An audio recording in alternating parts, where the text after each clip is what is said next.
You're done.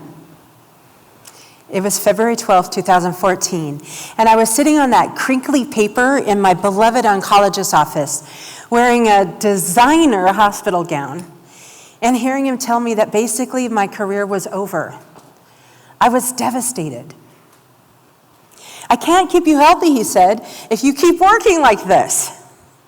Now, I credit this man with saving my life 3 times as I fought aggressive stage 4 non-Hodgkin's lymphoma, blood cancer. On that day, actually, let me go back a little bit further. He had been with me, my great oncologist had been with me and helped me get through my initial diagnosis in 2007, and then 2 relapses requiring back-to-back stem cell transplants.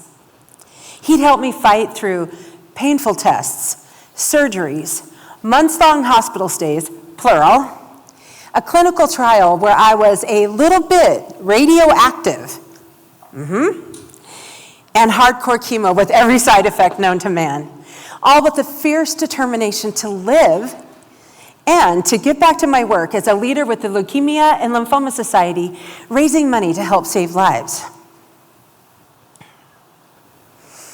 On that day, I was dealing with a disease called graft versus host. It's something I call one of my parting gifts from an unrelated donor stem cell transplant. Graft versus host is a secondary disease that you can get, and it's basically where your body dukes it out with the newly installed immune system of your donor. When I was there in my doctor's office that day, graft versus host was having its way with me. It had manifested in my eyes, my skin, my mouth, my joints, my kidneys, and my gastrointestinal tract. What I learned that day was that graft versus host was also potentially fatal. So basically, I had traded one fatal disease for another one. Graft versus host thrives on stress and exhaustion, 2 constants in a demanding position like mine, where the stakes were high and my passion for the mission was even higher. I regularly commuted 3 hours or more a day and worked 60 to 80-hour work weeks. I was secretly proud when my family called me a workaholic. I'd correct them, though, and tell them I was a missionaholic. But if I wanted to stay alive, I had to quit. Because there was no way I could do my job half-assed. And the organization deserved a full-time, healthy person in my position as area director. So the next day, I went into my office and filled out the paperwork that would put me on long-term disability. I was 49. Talk about a ripple effect. From a well-paying executive position, leading staff teams and volunteers, raising millions of dollars to cure cancer, to what? To disability at less than half the income, and being told I was not allowed to work. There's a line in a song from the Broadway musical, a chorus line. It goes, "Who am I anyway? Am I my resume?" That was me in 2014. Just the year before, Sheryl Sandberg had published her best-selling book, Lean In, encouraging women to take risks, to find work that they love, and to remain passionately engaged. Great advice for the workplace. It was a little bit harder to do when you no longer have a workplace to define you. It was time for me to lean in to my own life without the metrics and deliverables of my position to measure my worth and my impact.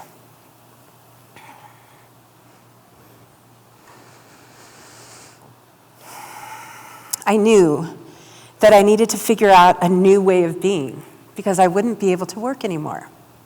Now let me tell you something. I used to turn up my nose just a little bit at the term, the new normal, because we all know this, right? What we really want is just to go back to normal. But after 3 fights with cancer, I had gotten a little bit clearer on that concept. I'll tell you, being sidelined from the work world helped me take that to a whole nother level.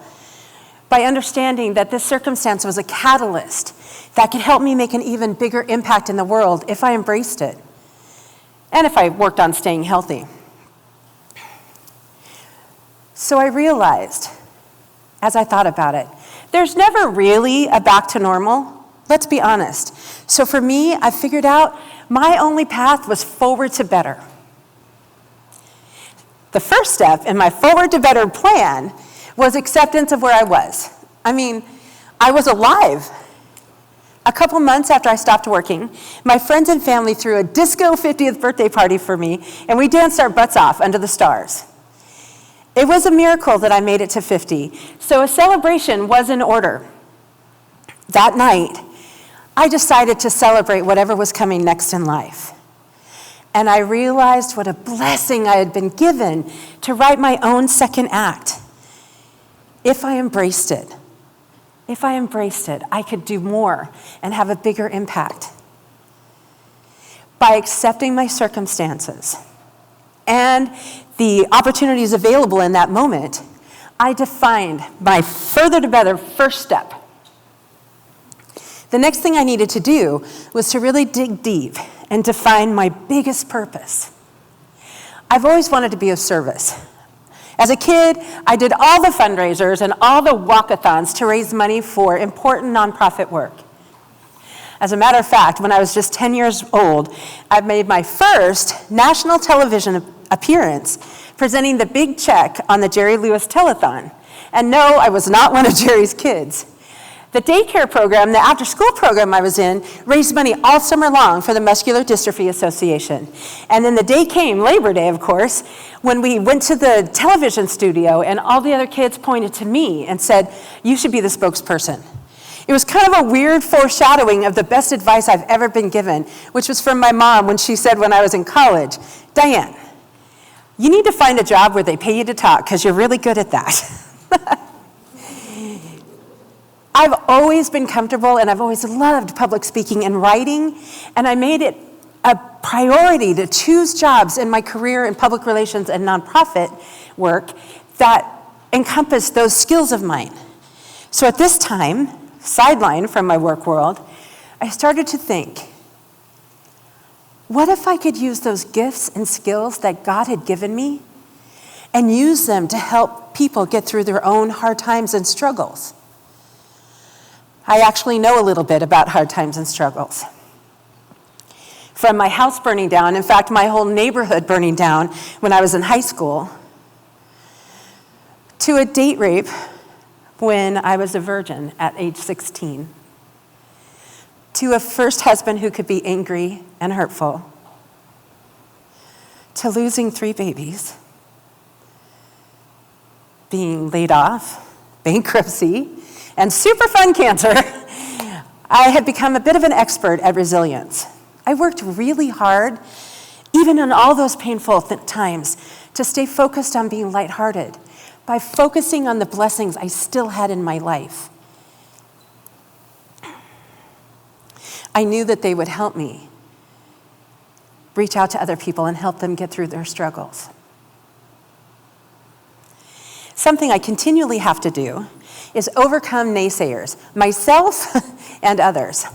Back to that song from a chorus line, who am I anyway? I mean, really, who am I anyway to think that I should be a successful, or could be a successful author and speaker with my own message? These thoughts plagued me and kept me up at night. It didn't help that one of my brothers decided this was the time to take me down a notch or two. It seems he'd been unhappy with the fact that I wasn't meeting his expectations, many of which I hadn't known about yet. "You suck up all the air in a room," he told me more than once. "You demand all the attention, and you've done that since you got here." On Earth, I'm assuming. I can laugh a little bit about that now, but at the time, those words were painful because they danced with my own words of insecurity in my brain, and together they almost stopped me from stepping into my biggest purpose. But then I decided to dig deep and to take those words apart and really look at it. I asked myself, Do you want to be a speaker because you want attention and applause? Or do you really want to make a difference in the world? I mean, I do like applause.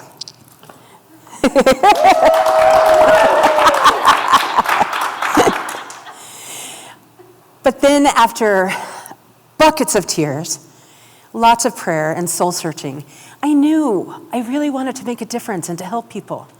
It came down to this. Did I want to be a big shot, or did I want to make a big impact? My brother's words, though they were painful, became a blessing to me because they helped me define my why. And they helped me know that there's a reason for all of this. And because of his naysayer comments, that allowed me to refine, redefine, define my why, and know that I could do this, that I'm here to help people. The next thing I needed to do was to accept authenticity and embrace vulnerability. One fall day, some years back now, I was sitting with my mom, and I was broken and sad and questioning. Why didn't my life work out, Mom? I mean, I've always worked really hard. I got good grades and I put myself through college. I've worked hard in my career. I made a beautiful home. But here I am. No marriage, no children, and no home. Why didn't my life work out? And my mom, with tears in her eyes, looked at me and said, I don't know why, Dianne, but I know that God has a plan for you. I knew that if I were going to help people overcome their struggles, I had to open my heart and the closet where the skeletons are stored. See, the thing is, I'm sort of naturally sunshiny. So people often look at me and think I live on Easy Street and I've never experienced pain or suffering or heartache. Some people have even called me fake. If I were going to help people know that they too can choose to have a positive outlook, even in the midst of all this stuff, I had to embrace my authenticity and my vulnerability. Because when I'm vulnerable, it helps other people accept their own vulnerabilities. That is something I know for sure. In fact, one woman, a colleague of mine, came up to me and said she would never have been able to talk about the hard year she had at work if I hadn't already shared in public about the disastrous year I had had, the year I got divorced, and how I knew I had let many people down.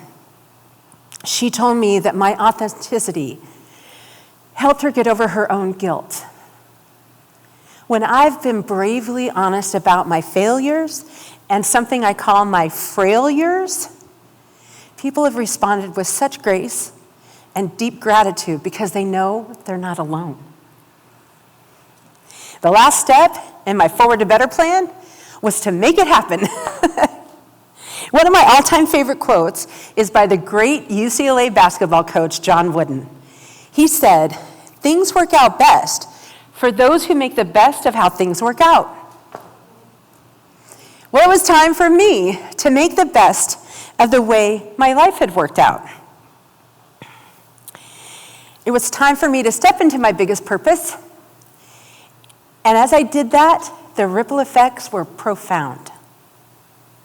Today, I am a successful speaker. I speak on stages large and small and virtual. I've shared my message of encouragement with many thousands of people. I'm also a speaker for City of Hope, which is where I had both of my stem cell transplants. Until this crazy year, they've flown me to philanthropic events across the country so I could share my patient story and then thank those donors for their support. I'm really happy that I can continue to have an impact for the organizations that I owe my very life to. I'm a legislative ambassador and peer support volunteer for Be the Match, the organization that found my stem cell donor in Germany. I also am continuing to have a leadership role as a volunteer with the Leukemia and Lymphoma Society, and personally, I've raised $100,000 and counting. 2 years ago, I published my first book, Lighthearted Life, Simple Strategies to Live a Joy-Filled Life, even in the stormiest times. I'm working on my second book right now. It's called Journey Through Illness. It's basically a guidebook for a trip you never wanted to take. Books 3 and 4 are percolating also right now. In 2007, I met a wonderful man, kind and loving. He was looking for someone to have fun with in his life and to help him finish raising his 2 kids. 3 months after we met, I was in the hospital finding out I had stage 4 cancer, and my doctors were telling him that they weren't sure I was going to make it. He came in every night after work to see me, and the night we found out about that diagnosis, I said, dude, you should run. Nobody will hold it against you. You deserve to have a woman with hair and who will have a future for you and your kids. Chuck looked at me and quietly said, when God gives you a gift, you don't give it back. And then,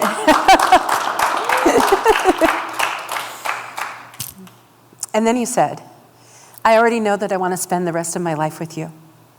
So right there, in my room at the Kaiser Resort and Spa, Chuck proposed to me. And we just celebrated our 12-year anniversary. And we have raised 2 happy, funny, smart alecky, successful kids.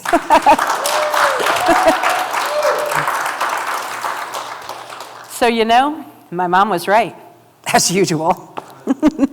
God did have a plan for me, a plan to make all of my dreams come true, better than I could have even imagined. And a plan for my biggest purpose, to take all that pain and suffering and heartache and use it to help other people get through their own pain and suffering and heartache. That, my friends, is the ripple effect of life. Right now in our history, I hope none of us wants to go back to normal, as if we could. The struggles and challenges of this year are meant to be a catalyst for each of us to examine ourselves as individuals and as a people. This year I've had people ask me some pretty hard questions. They say, how can I be lighthearted when there's so much suffering and pain and heartache in this world? There's nothing lighthearted about any of this. And I say, no, there isn't. But we're not expected to ignore the harsh realities of life. You see, what makes me so excited and full of hope is that even in this dark time, and even in our individual dark times, we can still choose to be lighthearted. And you know how we do that? We choose to be lighthearted when we look at our blessings and realize we still have more blessings than struggles. That's step 1. Step 2 is reaching out our hand to help other people through their own storms and pull them through. Together, we can make a ripple effect of change in this world. And my friends, I say to you tonight, it's time for all of us to go forward to better.